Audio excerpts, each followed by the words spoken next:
Sir ಹೇಳಿ. ಇವತ್ತು ಕರ್ನಾಟಕ ರಾಜ್ಯದ ಬ್ರಾಹ್ಮಣ ಅಭಿವೃದ್ಧಿ ನಿಗಮದ ಅಧ್ಯಕ್ಷರಾದಂಥ ನನ್ನ ಆತ್ಮೀಯರಾದಂಥ ಸನ್ಮಾನ್ಯ ಶ್ರೀ ಜಯಶಿವ ಅವರು ಕಲಬುರಗಿಗೆ ಬಂದಿದ್ದಾರೆ. ಇವತ್ತು ಈಗ ತಾನೇ ನಾವು ಪ್ರೆಸ್ ಮೀಟ್ ಮುಗಿಸಿದ್ದೀವಿ.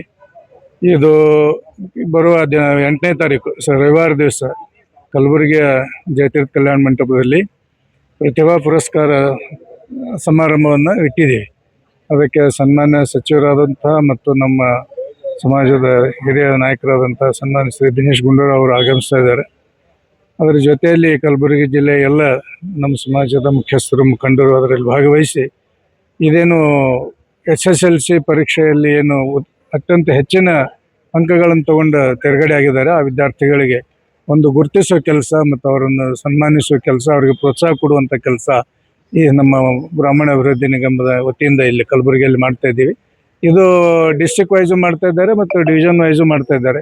ಅವರಿಗೆ ಮೊದಲೇ ಹೈಯೆಸ್ಟ್ ಅಂಕ ಪಡೆದವರಿಗೆ 15,000, ಎರಡನೇದವರಿಗೆ 10,000, ಮೂರನೇದವರಿಗೆ 5,000 ಈ ಥರ ಅವರಿಗೆ ನಾವು ಬಹುಮಾನಗಳನ್ನು ಕೊಟ್ಟು ಉತ್ತೇಜನ ಕೊಡೋ ಕೆಲಸ ಮಾಡ್ತಾ ಇದ್ದೀವಿ. ಅದೇ ರೀತಿಯಲ್ಲಿ ಬೇರೆ ಬೇರೆ ಕಾರ್ಯಕ್ರಮಗಳನ್ನು ನಮ್ಮ ಅಭಿವೃದ್ಧಿ ನಿಗಮ ಹಮ್ಮಿಕೊಂಡಿದೆ.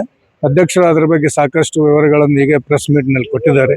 ಈಗ 2 ಲಕ್ಷ ರೂಪಾಯಿ ಅವರಿಗೆ ಸಹಾಯಧನ ನೀಡುವುದಾಗಲಿ, ಯಾಕಂದರೆ ಅತ್ಯಂತ ಕಡಿಮೆ ಬಡ್ಡಿ ದರದಲ್ಲಿ 4% ಬಡ್ಡಿ ದರದಲ್ಲಿ ಮತ್ತು 20% ಸಬ್ಸಿಡಿಯಲ್ಲಿ ಆ ಹಣವನ್ನು ನಿಗಮದಿಂದ ಪ್ರತಿಭಾವಂತರಿಗೆ ಅಥವಾ ಹಿಂಗೇನು ಉದ್ಯೋಗ ಮಾಡ್ಬೇಕಂತಾರೆ, ಸೆಲ್ಫ್ ಎಂಪ್ಲಾಯ್ಮೆಂಟ್ ಮಾಡ್ಬೇಕಂತಾರೆ ಅವರಿಗೆ ನೀಡಲಾಗ್ತದೆ. ಅದೇ ರೀತಿಯಾಗಿ ಈ ಕಾಂಪಿಟೇಟಿವ್ ಎಕ್ಸಾಮ್ ತಗೋತಾರಲ್ಲ IAS IPS, ಅದಕ್ಕೆ ಯಾರು ಕೋಚಿಂಗ್ ಹೋಗ್ತಾ ಇದ್ದಾರೆ ಆ ಕೋಚಿಂಗ್ ಹೋಗೋವರಿಗೂ ಕೂಡ ನಾವು ಸಹಾಯಧನವನ್ನು ಅವರಿಗೆ ಆರ್ಥಿಕವಾಗಿ ಬೆಂಬಲ ನೀಡಿ ಮತ್ತು ಅವ್ರಿಗೆ ಒಳ್ಳೆಯ ಒಂದು ಉತ್ತೇಜನ ಕೊಟ್ಟು ಅದರಲ್ಲಿ ತಿರುಗಡೆ ಆಗುವಂಥ ಕೆಲಸವನ್ನು ನಮ್ಮ ಅಭಿವೃದ್ಧಿ ನಿಗಮದಿಂದ ಎಲ್ಲ ಡೈರೆಕ್ಟ್ರು ಮತ್ತು ಅಧ್ಯಕ್ಷರು ಸೇರಿ ಮಾಡ್ತಾ ಇದ್ದಾರೆ. ಆ ರೀತಿಯಾದಂಥ ಒಂದಿಲ್ಲ ಬೃಹತ್ವಾದಂಥ ಒಂದು ಕಾರ್ಯಕ್ರಮ 8ನೇ ತಾರೀಕು ನಡೀತಾ ಇದೆ. ನಾವೆಲ್ಲರೂ ಸಾಕಷ್ಟು ಜನ ಅದರಲ್ಲಿ ಭಾಗವಹಿಸಿ ಅದನ್ನು ಯಶಸ್ವಿಗೊಳಿಸಲು ಪ್ರಯತ್ನ ಮಾಡ್ತಾ ಇದ್ದೇನೆ. ತಾವು ಕೂಡ ಅದರಲ್ಲಿ ಭಾಗವಹಿಸ್ಬೇಕಂತ ತಿಳ್ಕೊಂಡು ನಾ ಈ ಸಂದರ್ಭದಲ್ಲಿ ತಮ್ಮೆಲ್ಲರಿಗೂ ಮನವಿ ಮಾಡ್ತೇನೆ. ಓಕೆ, ಹಾಂ ಸರ್ ಹೇಳಿ. ನಾನು ಕರ್ನಾಟಕ ಬ್ರಾಹ್ಮಣ ಅಭಿವೃದ್ಧಿ ಮಂಡಳಿ ಅಧ್ಯಕ್ಷನಾಗಿ ಬಂದಿದ್ದೀನಿ, ಹಸಗೋಡು ಜಯಸಿಂಹ ಅಂತ. ನಾವು 8ನೇ ತಾರೀಕು ಈ ತಿಂಗಳ 8ನೇ ತಾರೀಕು ಭಾನುವಾರ ದಿವಸ ಆ ಕಾರ್ಯಕ್ರಮ ಹಮ್ಮಿಕೊಂಡಿದ್ವಿ. ಏನಂದರೆ ಪ್ರತಿಭಾ ಪುರಸ್ಕಾರ ಅನ್ನೋದು ಒಂದು ನೇರ ಸಾಲ ಕೊಡ್ತಕ್ಕಂಥದ್ದು.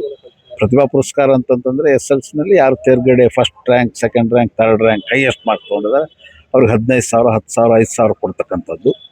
ಆಮೇಲಿಂದ ಇದು ಪ್ರತಿಭಾ ಪುರಸ್ಕಾರ. ನೇರ ಸಾಲ ಅಂತಂದರೆ ನಾವು ಈ ಮಾನದಂಡ ಎಲ್ಲದಕ್ಕೂ ಎಕನಾಮಿಕಲಿ ವೀಕರ್ ಸೆಕ್ಷನ್ ಸರ್ಟಿಫಿಕೇಟ್ ಅನ್ನೋದು ಇದೆ. 2 ಲಕ್ಷ ರೂಪಾಯಿ ನಾವು ಕೊಡ್ತೀವಿ.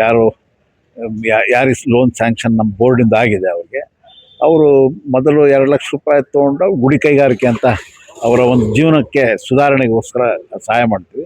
ಮುಂಚೆ ಏನಾಗಿತ್ತು ಅಂದರೆ ಬ್ಯಾಂಕಿಗೆ ಹೋದರೆ ಬ್ಯಾಂಕ್ನಲ್ಲಿ ಸುಮ್ಮನೆ ಓಡಾಡ್ಸೋರು, ಲೋನ್ ಕೊಡ್ತಿದ್ದಿಲ್ಲ. ಅದರಿಂದ ನಾವೇನು ಮಾಡಿದ್ವಿ, ಅದನ್ನು ಬೋರ್ಡಿಂದಲೇ ನಾವು ಡೈರೆಕ್ಟಾಗಿ ಥ್ರೂ ಸ್ಕಿಲ್ ಡೆವಲಪ್ಮೆಂಟ್ ಮುಖಾಂತರ ಕೌಶಲ್ಯ ಅಭಿವೃದ್ಧಿ ನಮಗೂ ಅವ್ರಿಗೂ ಒಂದು ಅಂಡರ್ಸ್ಟ್ಯಾಂಡಿಂಗ್ ಮಾಡ್ಕೊಂಡು ಅವ್ರು ಮಾನಿಟ್ರಿಂಗ್ ಮಾಡ್ತಾರೆ. ಸೊ ಅಂದರೆ ಎಲ್ಲ ಅಪ್ಲೋಡ್ ಮಾಡ್ಕೋಬೇಕು ಮತ್ತು ಆಮೇಲೆ ಡಾಕ್ಯುಮೆಂಟೇಷನ್ ಮಾಡೋದು ಎಲ್ಲ ಅವರೇನೇ. ಸೊ ಅದು 2 ಲಕ್ಷ ರೂಪಾಯಿ ಅಂತಂದರೆ 20% ಸಬ್ಸಿಡಿ. 2 ಲಕ್ಷ ರೂಪಾಯಿ ತೊಗೊಂಡ್ರೆ 40,000 ರೂಪಾಯಿ ಫ್ರೀ ಇರುತ್ತೆ. 1,60,000ಕ್ಕೆ ಮೊದಲು 3 ತಿಂಗಳು ವಿರಾಮ, ಅಂದರೆ ಕಟ್ಟಂಗಿಲ್ಲ. ಯಾಕಂತಂದ್ರೆ ಅವ್ರು ಸೆಟ್ಲ್ ಆಗಬೇಕಲ್ಲ. ಆದಮೇಲೆ ಅವರು ಪ್ರತಿ ತಿಂಗಳು 34 ತಿಂಗಳಲ್ಲಿ ಅವರು ಲೋನ್ ತೀರಿಸ್ಬೇಕು. ಅದು ಒಂದು ಒಳ್ಳೆ ಕಾರ್ಯಕ್ರಮ. ಆ ಜೀವನ ಸುಧಾರಣೆ ಆಗುತ್ತೆ ಅಂತಕ್ಕಂಥದ್ದು. ನೇರ ಸಾಲ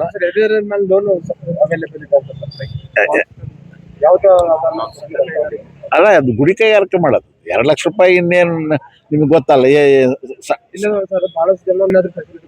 ಅಲ್ಲಲ್ಲ, ನಾವು ಆಟ ಅದು ಅಂತ ನಾವೇನೂ ಇಲ್ಲ ಅವ್ರಿಗೆ. ಒಟ್ಟು ನಾವು ಕೊಡೋದೇ 2 ಲಕ್ಷ ಇರೋದ್ರಿಂದ ನಾವೇನು ಮಾಡ್ತೀವಿ ಅಂತಂದ್ರೆ ಯಾವುದಕ್ಕೆ ಬೇಕಾದ್ರೂ ಉಪಯೋಗಿಸ್ಬೋದು. ಅದಕ್ಕೆ ಅಲ್ಲ, EWS ಸರ್ಟಿಫಿಕೇಟ್ ಪ್ರತಿಯೊಬ್ಬರು ಕೂಡ ಅವರು ಗೊತ್ತಲ್ಲ, 8 ಲಕ್ಷ ರೂಪಾಯಿ ಒಳಗೆ ಇನ್ಕಮ್ ಇರಬೇಕು, 5 ಎಕರೆ ಮೇಲೆ ಜಮೀನು ಇರಬಾರ್ದು, 10 ಚದರ ಮೇಲೆ ಮನೆ ಇರಬಾರ್ದು ಅಂತ ಏನಿದೆ. ಅದು ಕೇಂದ್ರ ಸರ್ಕಾರದ ಒಂದು ಸ್ಕೀಮ್ ಗೈಡ್ಲೈನ್ಸ್. ಇದರಲ್ಲಿ ಮಾಡಿದೆ. ಇದು ವಿಶೇಷವಾಗಿ ನಮ್ಮ ದೇಶಪಾಂಡೆ ಅವರು ಹೋರಾಟದಿಂದ ಬೋರ್ಡ್ ಆಗಿದ್ದು. ಅದು 18ರಲ್ಲಿ ಕುಮಾರಸ್ವಾಮಿ ಅವರು ಮುಖ್ಯಮಂತ್ರಿ ಇದ್ದರು. 50 ಕೋಟಿ ರೂಪಾಯಿ ಸ್ಯಾಂಕ್ಷನ್ ಆಯಿತು ಆ ಕಾಲದಲ್ಲಿ.